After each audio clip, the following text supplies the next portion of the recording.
Olá, meus amigos. Deus abençoe a todos vocês no santo e glorioso nome do nosso Senhor e Salvador Jesus Cristo. Mais uma vez, eu me encontro aqui para trazer uma palavra de fé, amor e esperança. Eu tive durante algum tempo ausente, porque eu tinha afazeres que não me dava a possibilidade de gravar as mensagens e as orações que habitualmente eu estava a gravar para os senhores. Mas graças a Deus, eu já estou aqui de volta com todos vocês. Muitos do que são inscritos nesse canal já me conhecem. Para quem não me conhece, eu sou o Pastor Alex. Eu peço perdão a vocês pela iluminação. Até podia pôr um pouco mais de luz aqui, só que como a luz está palpareando, então não se vê tão bem. Eu acendi aqui as luzes laterais. Mas de igual maneira, o intuito com o que eu venho aqui até os senhores que me escutam, sem importar o seu credo religioso, eu sempre enfatizo muito. Por que você sempre enfatiza muito isso, pastor? Porque nos dias em que vivemos, as pessoas, elas não têm unido a fé em Deus Pai, Filho e Espírito Santo. As pessoas não têm unido a fé no mesmo propósito, no Senhor Jesus, aquele que morreu na cruz, aquele que levou sobre si as nossas maldições, as nossas transgressões. O castigo de nossa paz estava sobre ele. Por suas chagas fomos sarados. E ao terceiro dia, ele ressuscitou. Ele ressuscitou em glória. Por isso a ele foi dado todo o poder nos céus e na terra. Não há nome mais poderoso que o nome de Jesus. Yeshua em hebreu. Não há nome mais poderoso do que o nome de Yeshua. É por essa razão que quando você usa o nome de Jesus,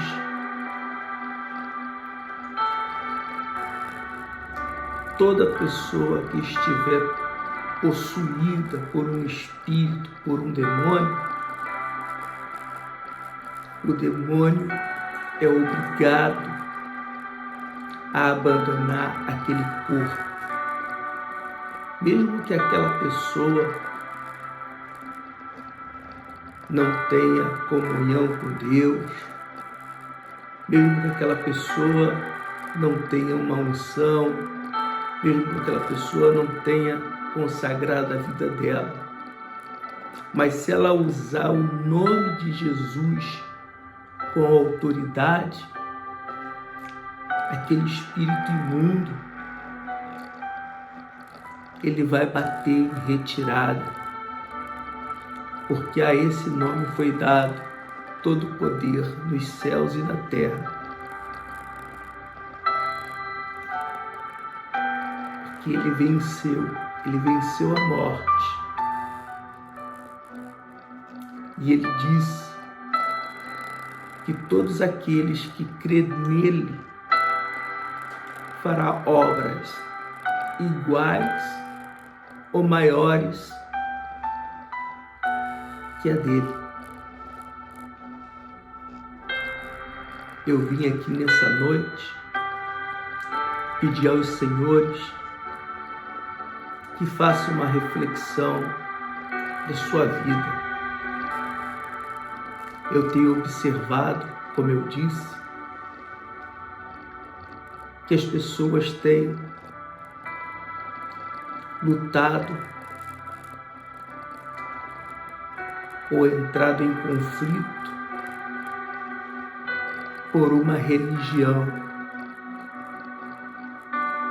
Jesus, quando ele veio ao mundo, ele não veio pregar uma religião, ele não veio pregar a igreja A, B, C ou D.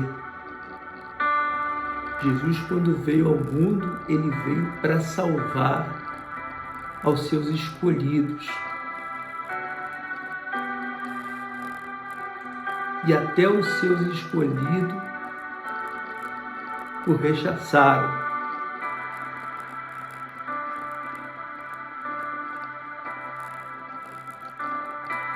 Não é a instituição que vai te salvar. Naquele dia, quando eu e os demais líderes de instituição filantrópica,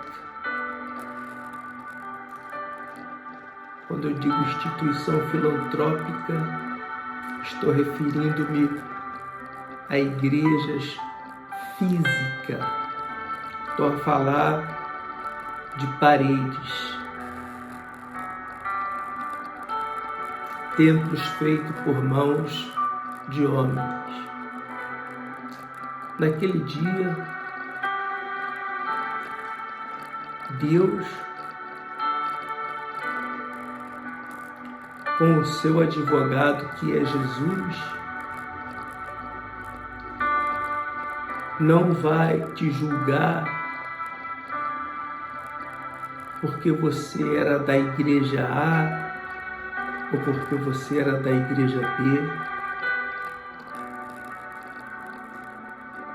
Há quem diga que só a igreja A é que tem o poder de Deus. Até pouco tempo, uma senhora se acercou a mim e me disse: olha, eu frequentei muito tempo a igreja A. Eu não quero falar o nome da igreja aqui, porque eu não estou aqui para disseminar contenda. A Bíblia, ela é bem clara, aqui a tenho nas mãos. Por que eu não vou falar o nome da igreja? Porque Jesus disse que os escândalos seriam inevitáveis. Mas ai de por que vem o escândalo. Então eu não estou aqui para disseminar contenda e nem escandalizar A, B ou C. E essa pessoa me contava que enquanto ela estava naquela igreja, o seu pastor, e os demais líderes diziam que só a igreja deles é que tinha o poder de Deus. Só a igreja deles é que tinha a revelação de Deus. Ela até me comentou que antes de começar o culto, os evangelistas, presbíteros, diáconos se reuniam e ali naquela reunião, se alguém à noite tivesse um sonho, alguém ali no meio tinha que interpretar o sonho como se fosse uma revelação. Eu fiquei até estupefacto quando ela me comentou que uma jovem estava a terminar a universidade, estava se licenciando e haveria uma festa, uma confraternização dos novos profissionais, dos novos médicos, dos novos engenheiros. E essa jovem foi até o seu pastor para que seu pastor revelasse a ela, olha como é que são as coisas, revelasse a ela se era de Deus ou não que ela fosse a essa confraternização, que era uma viagem que a universidade estava proporcionando à turma. Ou seja, ela foi ao pastor, para o pastor revelar para ela. Mas ela não buscou o verdadeiro pastor. O verdadeiro pastor, ele se chama Jesus.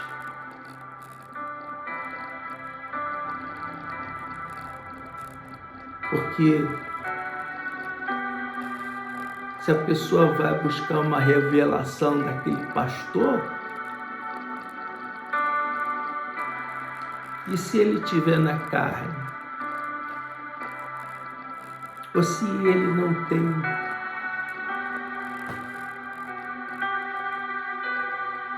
o dom da revelação, ele pode muito bem dizer o que ele quer e estragar algo que só vai acontecer na vida de uma pessoa uma única vez.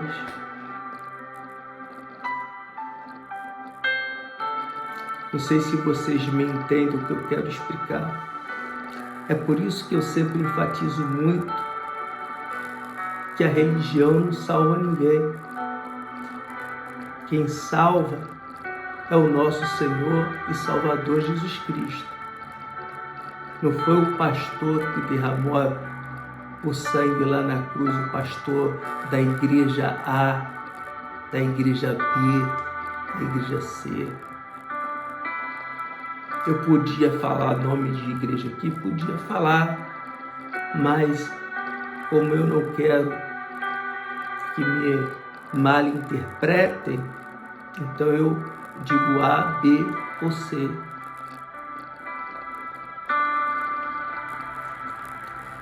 Nós temos que nos unir.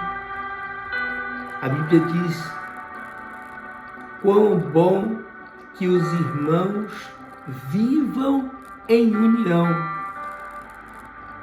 A Bíblia é bem clara, ela diz: quão bom é que os irmãos vivam em união.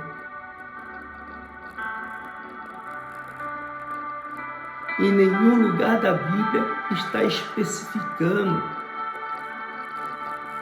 que os irmãos tenham que viver em união só se for da igreja A, B ou C. Quão bom que os irmãos vivam em união, independentemente da igreja que ela acude. Porque Deus amou-nos primeiro.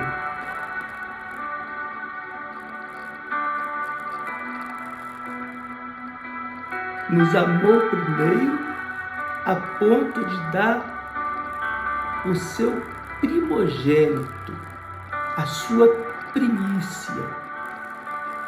Você sabia que Jesus foi a primeira obra de Deus? Jesus foi a primeira obra de Deus.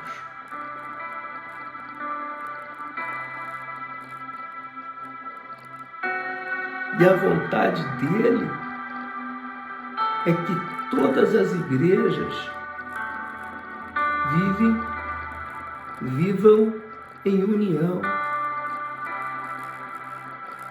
sem discussão. Não é para fazer como faziam os antigos, né, que brigavam. Eu sou de Apolo, outros diziam, eu sou de Paulo. Não.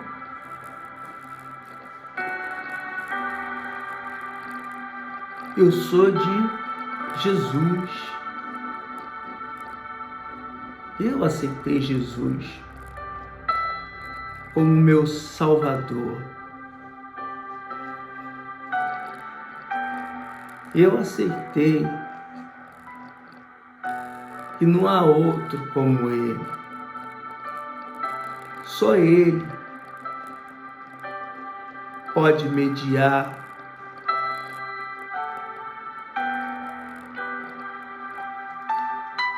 o homem e Deus. Jesus é o mediador entre o homem e Deus. Antes de Jesus, o homem não tinha acesso a Deus, só os profetas. Uma vez que Jesus veio ao mundo e entregou a sua vida e derramou o seu sangue, então o véu que nos separava da presença de Deus, hoje já não nos separa mais. O véu, ele foi rasgado de cima a baixo, ou de baixo a cima, dando assim acesso a todo aquele que usa o nome de Jesus. Por essa razão, que todas as vezes que os senhores for orar, façam em secreto, no seu quarto, no seu horário de descanso. Você pode até mesmo orar aqui na tua mente sem necessitar dizer uma palavra. Aqui você pode orar no trabalho, aonde quer que você estiver, você pode orar aqui em pensamento. É lógico, quando a igreja estiver reunida, quando eu falo igreja, eu falo do corpo de Cristo, nós, pessoas, aí sim, todos juntos, vamos orar em uma só concordância. E eu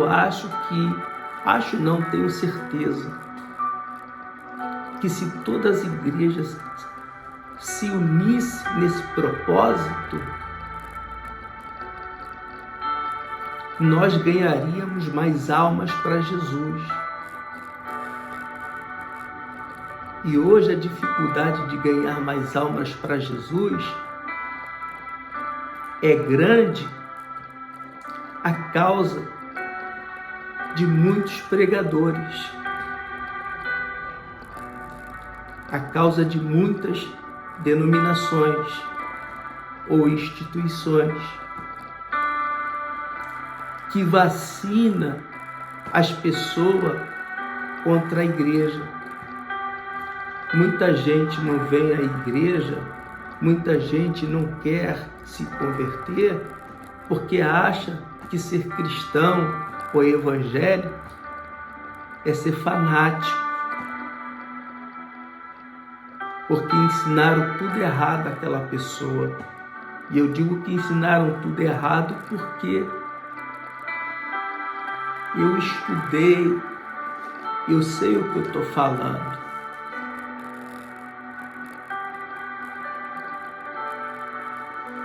Não foi um dia nem 2 dias, não. Porque também há formação. Aliás, hoje a formação teológica é considerada licenciatura, é considerado diploma universitário. Para quem não sabe, quem faz teologia, há muitas matérias, até perdi as contas.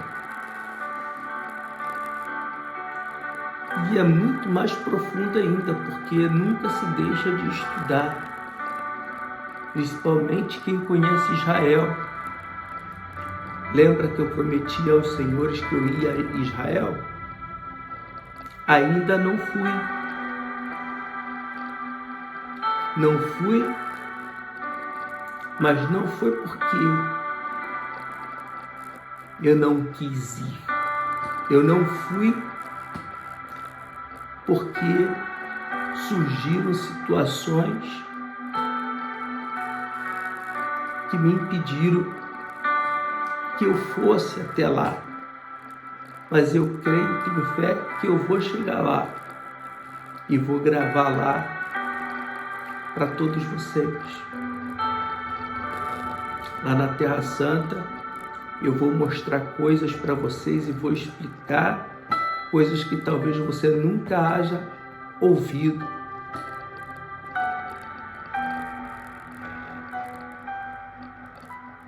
Eu gostaria que os senhores que me ouvem, independentemente da tua religião,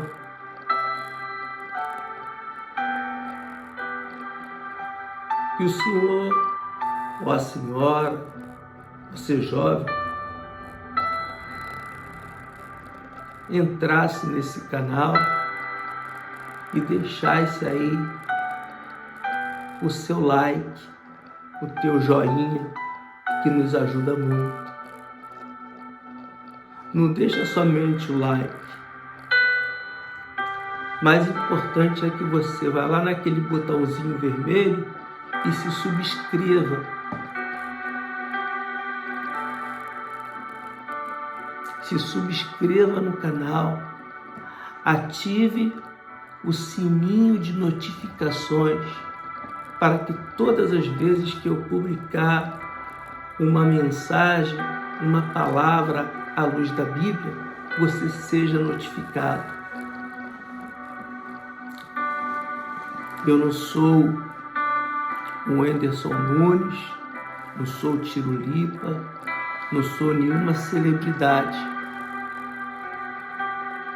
Talvez se eu fosse uma celebridade dessas, muitas pessoas entrariam e se subscreveriam. Não tenho nada contra o Anderson Nunes, aliás, gosto muito dele. Do Anderson Nunes, gosto muito do Tirulipa. O Anderson Nunes é uma boa pessoa.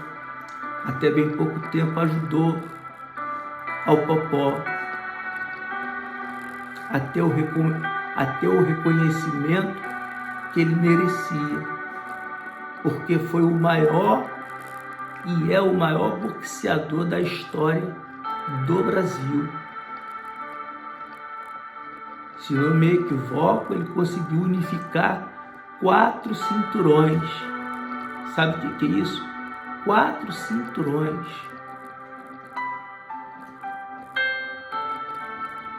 Foi um lutador e tanto. Talvez vocês que são mais novos, têm 20 anos, 26, não tenha visto o Popó lutar. Mas eu vi o Popó lutar. Eu acompanhei o Popó. Tá me entendendo?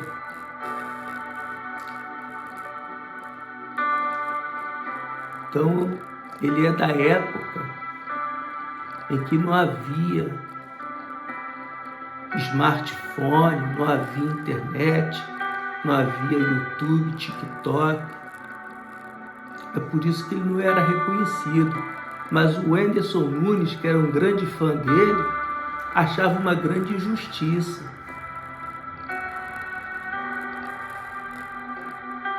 Ele disse, o Whindersson Nunes disse, como pode ser que Mike Tyson é reconhecido, sendo do mesmo tempo tenha tantos seguidores, tantos patrocínios e outros mais, e o nosso campeão, 4 cinturões unificou. O homem era o rei do nocaute. Nem Mayweather nocauteou tanto como nocauteou o Popó. O Mayweather, eu confesso que é um grande boxeador, se aposentou sem nenhuma derrota, mas porque o estilo de luta dele era só defesa, defesa, defesa, defesa com o ombro e o jab. E cada toque que dá na cara é um ponto. Ele foi campeão invicto, 50 e poucas lutas, nunca perdeu, porque o estilo de luta dele era só defendendo-se. Mas nocaute mesmo, não estou desmerecendo o Mayweather, é um grande pugilista, mas para nocaute mesmo, o Popó era mão de pedra, uma rocha. Então ele merecia um reconhecimento. Até a própria Bíblia diz, dai honra a quem tem honra. E hoje eu vim chamar aqui todos os senhores aqui, me acompanhe. Você que talvez me esteja vendo hoje pela primeira vez, saiba que eu tenho demais vídeos falando sobre a Europa, falando sobre a palavra de Deus, falando sobre a oração, explicando, sempre com a Bíblia na mão.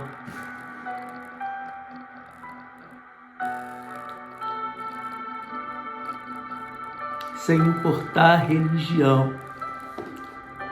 Se os senhores tiverem a sua Bíblia, ou se não tiverem, eu gostaria que o senhor anotasse para que depois o senhor pudesse conferir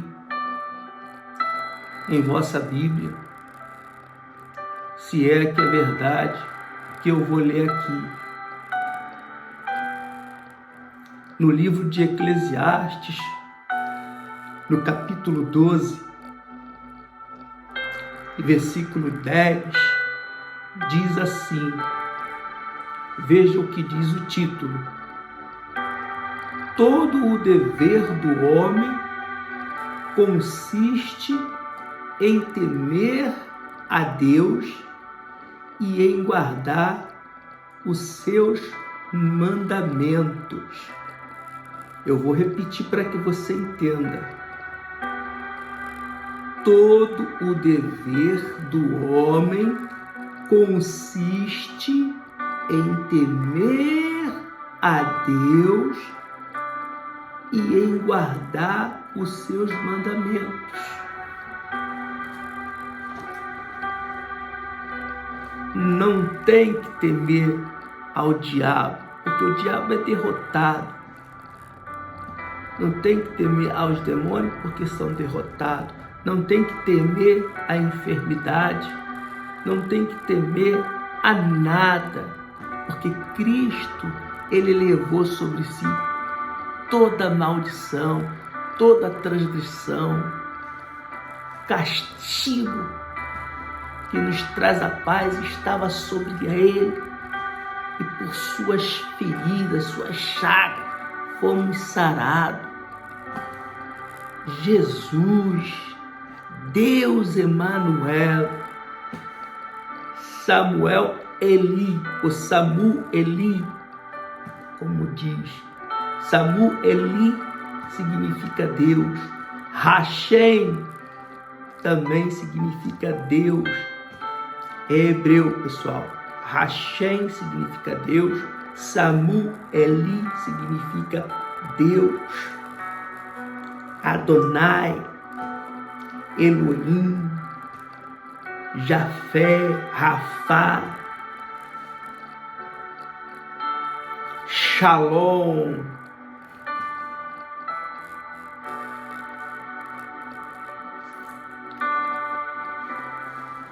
Significa paz, Shalom.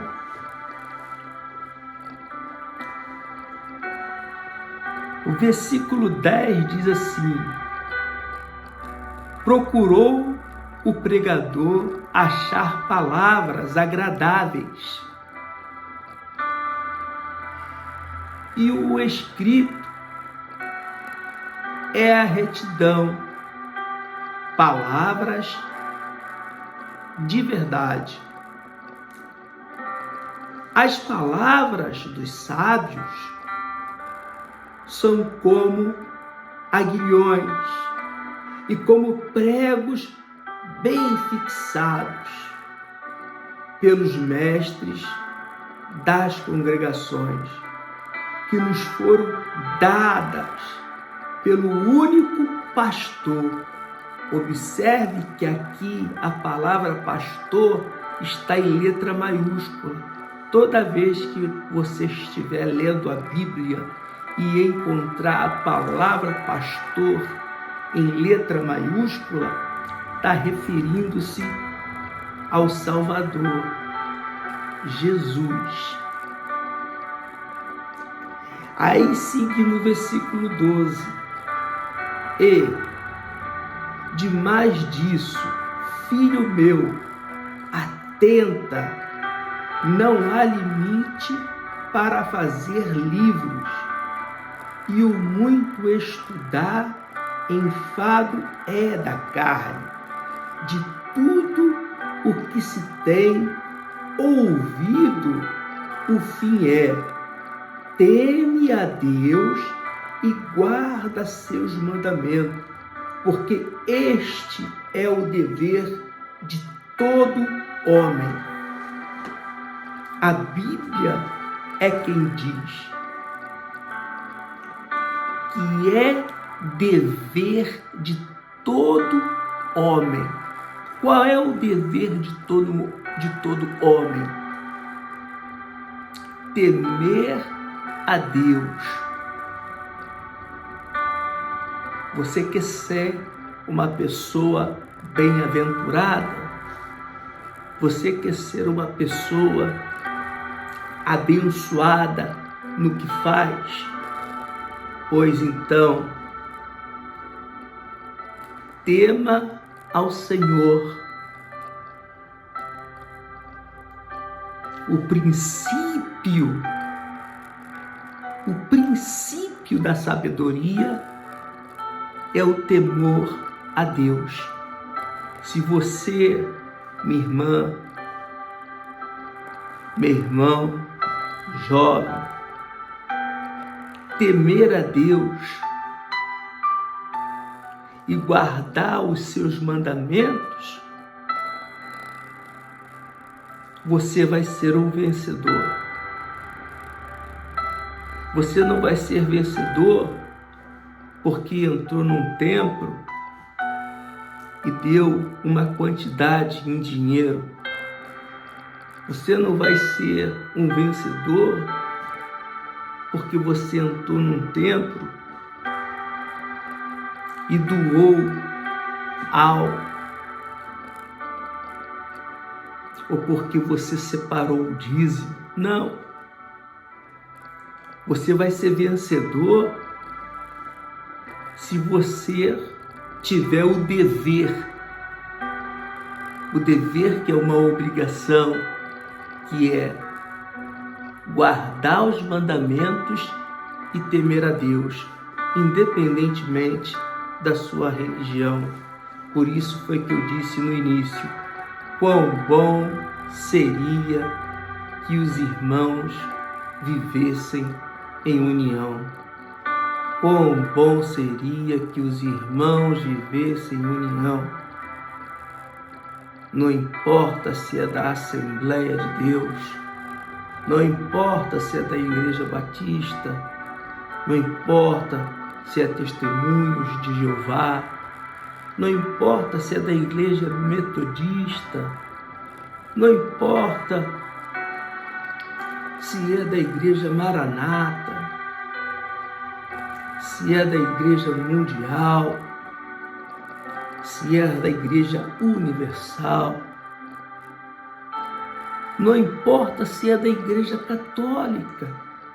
A Bíblia diz: quão bom seria que os irmãos vivessem em união.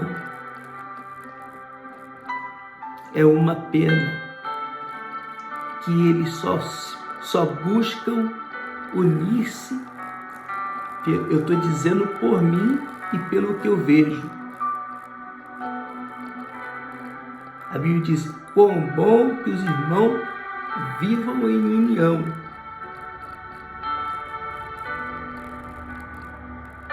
Que bom seria. Mas sabe quando é que eles se unem? Quando chega a época eleitoral.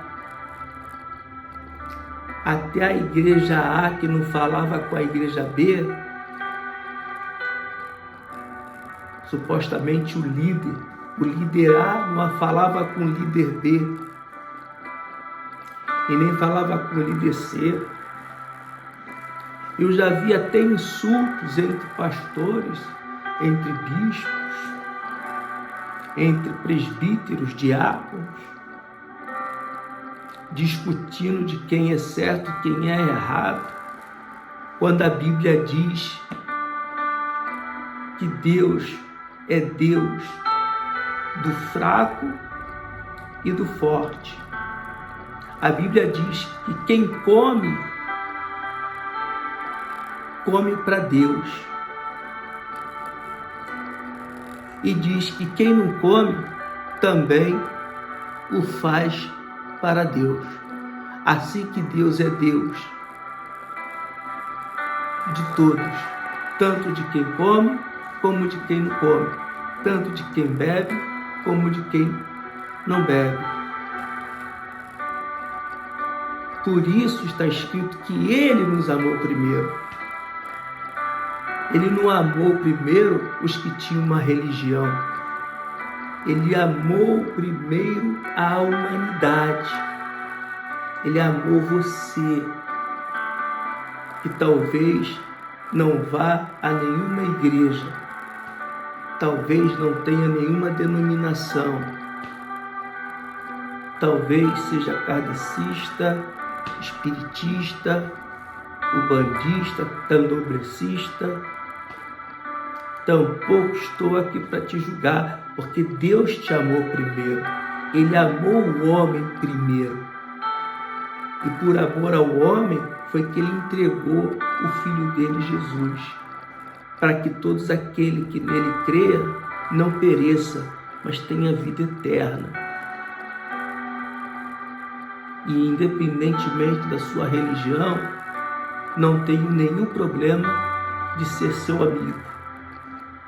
Independentemente dos seus gostos, não tenho nenhum problema em ser seu amigo. Porque se todos pensassem assim e atuassem dessa maneira, o mundo seria melhor, as igrejas estariam cheias. As pessoas, não pela força do homem, porque o homem não convence a ninguém. Só quem convence é o Espírito Santo. E às vezes a pessoa que vai na igreja, 1 tempo, 2 tempos, 3 tempos, quando vai ver, ela se foi da igreja, ela já não voltou mais na igreja. Por quê? Porque o pastor A, ou porque o presbítero, ou porque o diácono, ou porque alguém da igreja ficou em cima da pessoa o tempo todo ali, hostigando, falando, faz isso, é assim, fica nesse grupo, fica naquele grupo. Não deixou a pessoa à vontade, não deixou a pessoa tranquila. Aonde está o livre-arbítrio? Em vez de ganhar a pessoa para Jesus com a inteligência, tentou ganhar a pessoa para Jesus com a força da palavra. Outra coisa que eu acho sumamente errado, pessoas que vêm à internet e, em vez de pregar o evangelho para aqueles que não conhecem a palavra de Deus, elas ficam querendo pregar o evangelho para os que conhecem. O que Jesus disse? Eu não vim para os sãos, eu vim para os enfermos. Ele falou no sentido figurado do português. Em outras palavras, quando ele disse eu não vim para os sãos, ele quis dizer eu não vim para aqueles que conhecem a Deus, para aqueles que conhecem os mandamentos e a palavra de Deus. Eu vim para os enfermos. Quem é os enfermos? No sentido figurado, não era enfermo fisicamente, apesar de haver muitos enfermos, mas ele não se referia ao enfermo físico. Ele disse, eu vim para os enfermos, para aqueles que ainda não conhecem os mandamentos, para aqueles que ainda não conhecem Hashem. Hashem é Deus, para aqueles que ainda não conhecem a Deus. E disse mais, eu não vim tirar a lei, eu vim fazer com que a lei se cumpra. E há muitas pessoas que hoje pregam, eu vivo pela graça, eu vivo pela graça. Irmão, viver pela graça é uma maravilha, eu também vivo pela graça. Mas me mostra na Bíblia aonde a lei foi abolida. A lei nunca foi abolida. Nunca foi abolida a lei. Leia a Torá. A Torá, deixa eu explicar para você que não sabe, é Bíblia em hebreu. E você vai descobrir coisas que você talvez tenha uma interpretação diferente na tua Bíblia. Ou busque comprar a melhor Bíblia que há, na minha opinião e na opinião de outros. A Bíblia Dake. Uma Bíblia de estudo Dake. É a melhor Bíblia que tem. Demora-se anos para fazer essa Bíblia da maneira correta. Deus não enviou seu filho para tirar a lei. Ele trouxe o filho dele para fazer que se cumpra a lei. E há pessoas que dizem, não, a gente hoje vive pela graça, não é pela lei. Peraí, não confunda a lei com graça. Tem que existir lei. Se não existir lei, o mundo era uma desordem. Até no mundo há lei. Mentira ou verdade? Faz algo que está fora da lei, para ver se a justiça não vem em cima de você.